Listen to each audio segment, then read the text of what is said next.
Okay, students, so we are going to discuss about nucleic acids in today's lecture. What are nucleic acids? Nucleic acids are basically the type of acids which are present in the nucleus. ये क्या है? ये एक acids की type हैं जो कि कहाँ पे प्रेजेंट है? न्यूक्लियस के अंदर प्रेजेंट होती हैं. जैसे हमने पहले ऑलरेडी पढ़ा है कि एक सेल है, सेल के अंदर एक न्यूक्लियस होता है यूकैरियोटिक सेल्स में, एक अंदर न्यूक्लियस होता है. न्यूक्लियस के अंदर जो है वो क्रोमोसोम्स या क्रोमेटिन मटेरियल होता है जो कि हमारा जेनेटिक मटेरियल होता है. तो वो जो जेनेटिक मटेरियल होता है that is basically acidic in nature. तो वो जो है ना वो एसिडिक इन नेचर होता है. इस वजह से इसको क्या कहते हैं? Nucleic acids. लेकिन ये जो न्यूक्लिक एसिड्स होते हैं they are of two types. Number one DNA and the second one is RNA.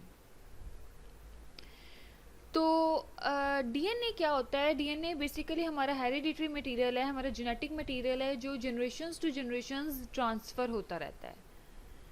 ठीक है, तो ये नस्ल दर नस्ल चलता रहता है. अब जो डीएनए है,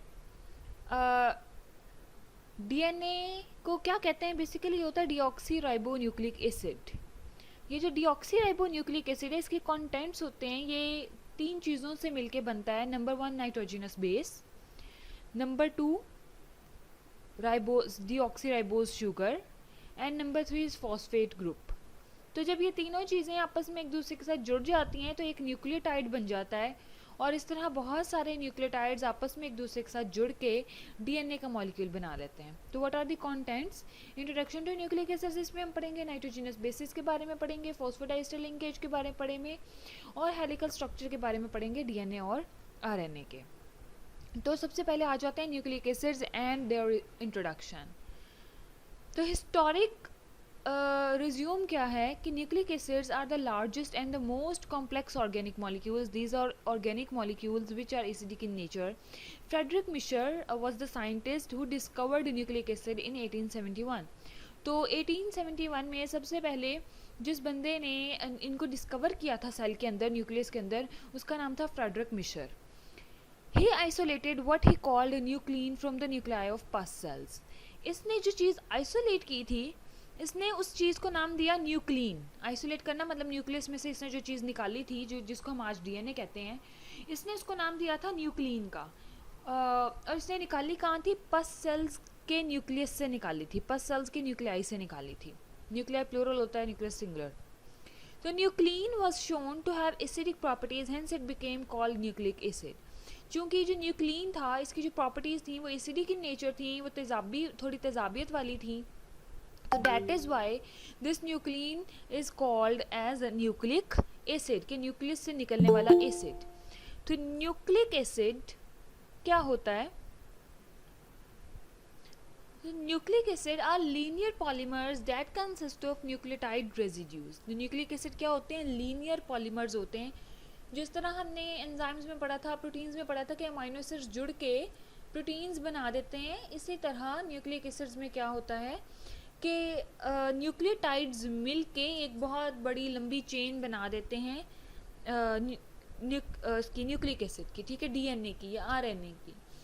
तो ये जो न्यूक्लियोटाइड की चेन होती है ये किसकी बनी हुई होती है? न्यूक्लियोटाइड खुद जो बना हुआ होता है वो डीऑक्सी राइबोज का, फॉस्फेट ग्रुप का और नाइट्रोजिनस बेस का बना हुआ होता है.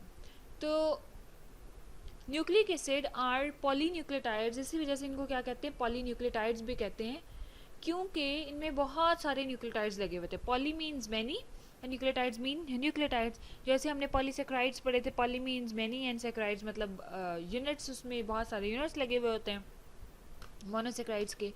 तो their building blocks are nucleotides. इसी तरह जो न्यूक्लिक एसिड है इनके बिल्डिंग ब्लॉक्स क्या हैं?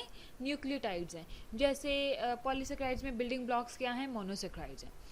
So the phosphates of these polynucleotides are acidic, so that at physiological pH nucleic acids are polyanions. चूँकि जो इसमें फॉस्फेट ग्रुप लगता है वो एसिडिक इन नेचर होता है, इस वजह से जो फिजियोलॉजिकल नॉर्मल हमारी पीएच होती है हमारी बॉडी की उसमें जो न्यूक्लिक एसिड्स होते हैं वो क्या होते हैं? पॉलीएनाइंस. पॉलीएनाइंस यानी कि उनके ऊपर क्या होता है? नेगेटिव चार्ज होता है. तो याद रखिएगा डीएनए के ऊपर हमेशा कौन सा चार्ज होता है? नेगेटिव चार्ज होता है. पॉलीएनाइंस यानी कि many negative charges. Elemental composition carbon, hydrogen, oxygen, nitrogen and phosphorus. Elemental composition इनकी क्या होती है कि ये किस किस चीज़ के बने हुए होते हैं, कार्बन होता है इनमें, हाइड्रोजन होता है, ऑक्सीजन होता है, नाइट्रोजन होता है और फॉस्फोरस होता है। तो बस ये 5 एलिमेंट्स होते हैं, 5 एलिमेंट्स मिल के जो है ना वो डिऑक्सीराइबोस, फॉस्फेट ग्रुप और नाइट्रोजनस बेस बनाते हैं, और ये जो तीनों चीज़ें हैं मिल के एक न्यूक्लियोटाइड बना देती हैं। फंक्शंस क्या होते हैं न्यूक्लिक एसिड्स के? All the genetic codes are carried out on nucleic acids. जितना जेनेटिक कोड है, जितनी जेनेटिक इन्फॉर्मेशन है, हेरिडिटरी इन्फॉर्मेशन है, वो सारी न्यूक्लिक एसिड्स के ऊपर कोड हुई होती है। तो हमारे अंदर जितनी भी इन्फॉर्मेशन आती है, फॉर एग्जांपल कि हमारा आई कलर कैसा होगा, हमारा हेयर कलर कैसा होगा, हमारी हाइट कैसी होगी, हमारा इंटरनल बॉडी फंक्शन किस तरह से परफॉर्म करेगा, हमारे इंटरनल बॉडी ऑर्गन्स किस तरह से परफॉर्म करेंगे, उनका फंक्शंस क्या होंगे, हमारे फिंगरप्रिंट्स कैसे होंगे, हमारी हाइट, हमारी स्किन कलर, हमारी स्किन की टाइप, सब कुछ जो है वो किस पे डिपेंड कर रहा होता है? हमारे पेरेंट्स पे डिपेंड कर रहा होता है, यानी कि हमारी हेरिडिटरी इन्फॉर्मेशन पे जो है ना वो डिपेंड कर रहा होता है। तो ये जो हेरिडिटरी इन्फॉर्मेशन है ये डीएनए की फॉर्म में स्टोर हुई होती है, और वो सारी की सारी इन्फॉर्मेशन जो है ना वो डीएनए ने कोड की हुई होती है। तो all the genetic codes are carried out on nucleic acid. तो जितनी भी जेनेटिक इन्फॉर्मेशन है वो सारी किस पे होती है? न्यूक्लिक एसिड्स पे होती है, यानी कि डीएनए पे होती है। Located in nuclei of cells. ये कहाँ पर पाया जाता है? हमने ऑलरेडी पढ़ लिया कि सेल के अंदर जो न्यूक्लियस होता है उसके अंदर पाया जाता है। Hereditary determinants of living organisms है। ये क्या है? ये एक विरासती मादा है जो कि लिविंग ऑर्गेनिजम्स को डिटर्मिन करता है कि what sort of the living organism it will be, कि ये किस तरह का ऑर्गेनिज्म होगा। ठीक है। Participate in the storage, transmission and translation of genetic information. और ये पार्टिसिपेट करता है किस में? स्टोर करने में, ट्रांसमिट करने में और ट्रांसलेट करने में। किसको? जेनेटिक इन्फॉर्मेशन को। वो जेनेटिक इन्फॉर्मेशन जो हमारे अंदर हमारे पेरेंट्स से आई है उसको स्टोर करता है, उसको आगे ट्रांसमिट भी करता है, और साथ साथ जो है ना वो उसको ट्रांसलेट भी करता है। ट्रांसलेट करने का मतलब कि हमारे अंदर जो काम होने हैं उनको ट्रांसलेट करता है, उनको बताता है कि किस तरह से ये काम होने हैं। टाइप्स ऑफ न्यूक्लिक एसिड जो हैं वो 2 टाइप्स की होती हैं। एक होता है डिऑक्सीराइबो न्यूक्लिक एसिड, जो मैंने अभी ऑलरेडी आप लोगों को बता दिया, that is DNA. And the second one is ribonucleic acid, जिसको हम आरएनए भी कहते हैं। तो हमारी बॉडी के अंदर क्या होता है कि सबसे पहले डीएनए तो ऑलरेडी मौजूद होता है, तो डीएनए के ऊपर जो इन्फॉर्मेशन है उसको इनकोड, वो कोड हुई होती है ना, तो उसको डीकोड किया जाता है into the form of RNA, ribo nucleic acid की फॉर्म में।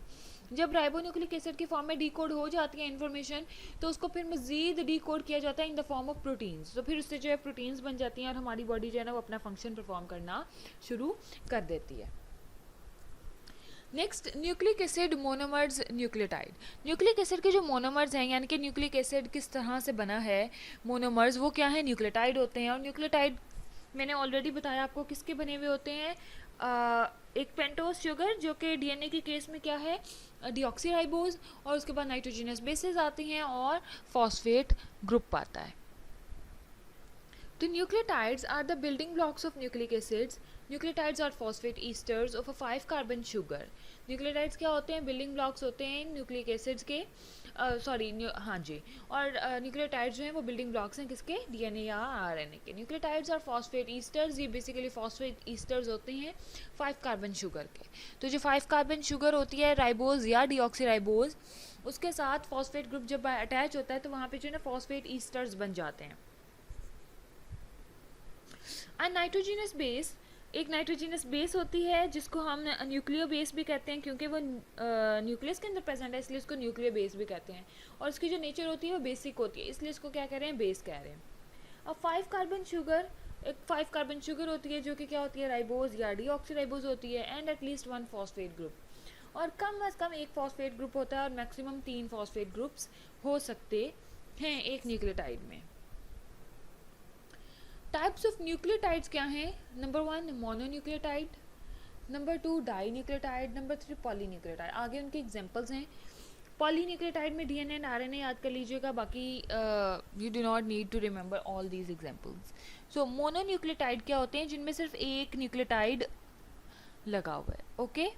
डाई न्यूक्लियोटाइड जिनमें 2 न्यूक्लियोटाइड्स लगे हुए हैं। एंड पॉलीन्यूक्लियोटाइड जिनमें बहुत सारे न्यूक्लियोटाइड्स लगे हुए हैं।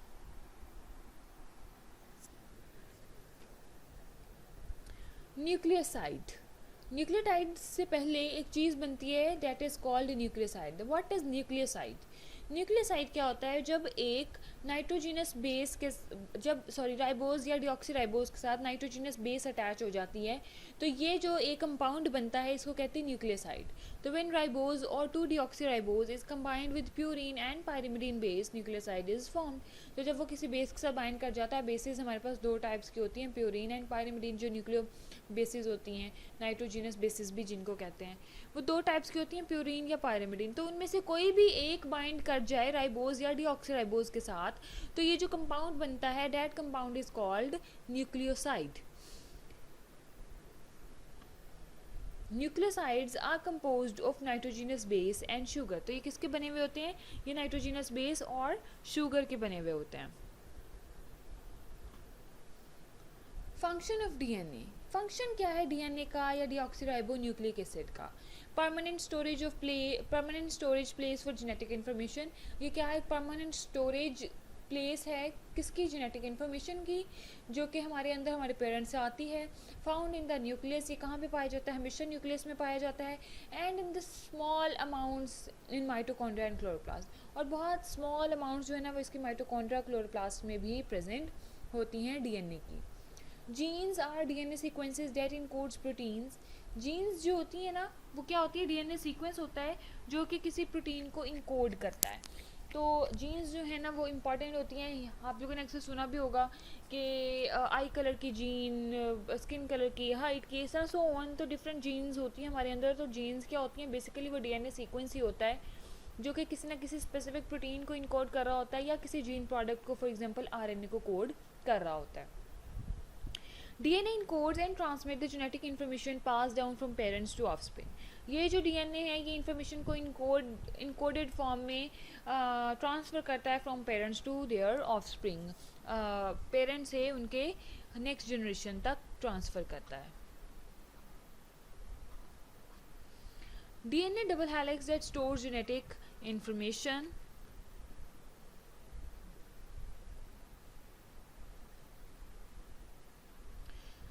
Components of DNA discovered by James D. Watson and Francis Crick in 1953 and consists of three major components.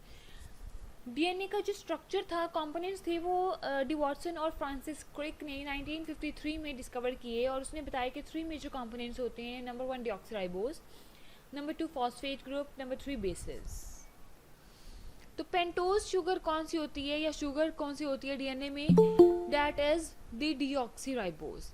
Deoxyribose में क्या होता है, इसका स्ट्रक्चर बिल्कुल राइबोज जैसा ही होता है, 5 कॉर्नर रिंग होता है, 5 कार्बन शुगर होती है ये, और इसमें सेकंड कार्बन पे अकेला H लगा हुआ होता है, OH नहीं लगा हुआ होता।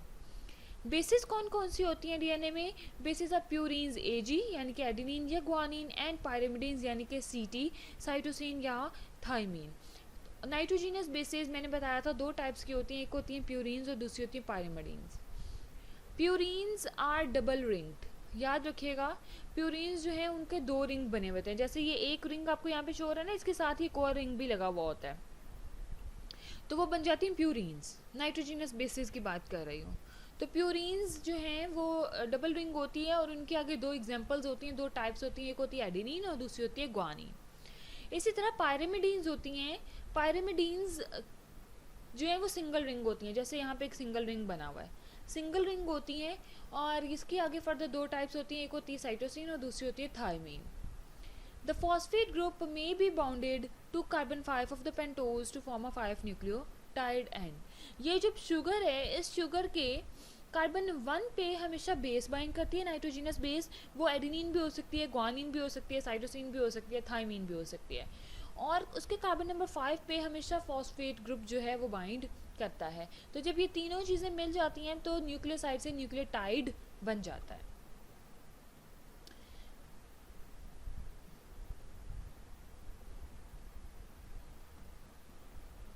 Nitrogenous bases, there are two types, purines and pyrimidines. Purines are large size nitrogen containing molecules. Purines क्या हैं, ये लार्ज साइज है, नाइट्रोजन होता है इनके अंदर, नाइट्रोजन कंटेनिंग मॉलिक्यूल्स हैं। जैसे मैंने अभी आप लोगों को बताया था कि दो रिंग होते हैं, एक रिंग ये, अच्छा जी, एक रिंग ये है और दूसरा रिंग ये है। इसी तरह ग्वानिन में एक रिंग ये है और दूसरा रिंग ये है।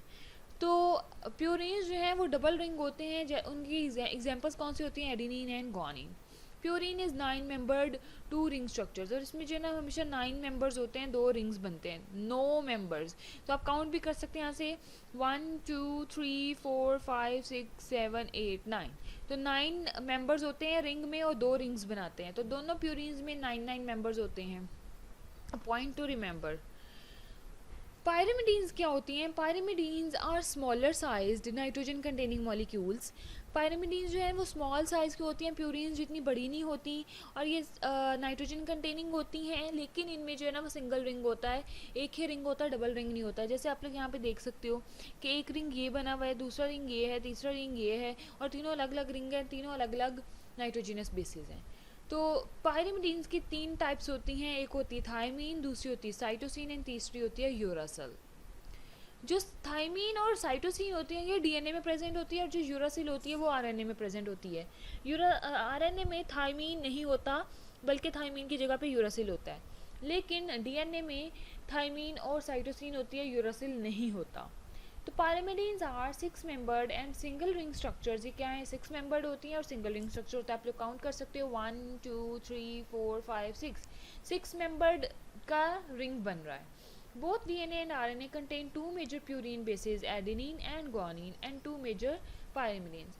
चाहे DNA है चाहे RNA है, उसमें दोनों प्यूरीन्स लाजमी होती हैं, यानी कि एडेनिन और ग्वानिन, और दो जो हैं वो पायरिमिडीन्स होती हैं। डीएनए में साइटोसिन और थायमीन होती है, और आरएनए में साइटोसिन और यूरासिल होती है। तो इन both DNA and RNA one of the pyrimidine is cytosine, but the second common pyrimidine is not the same in both.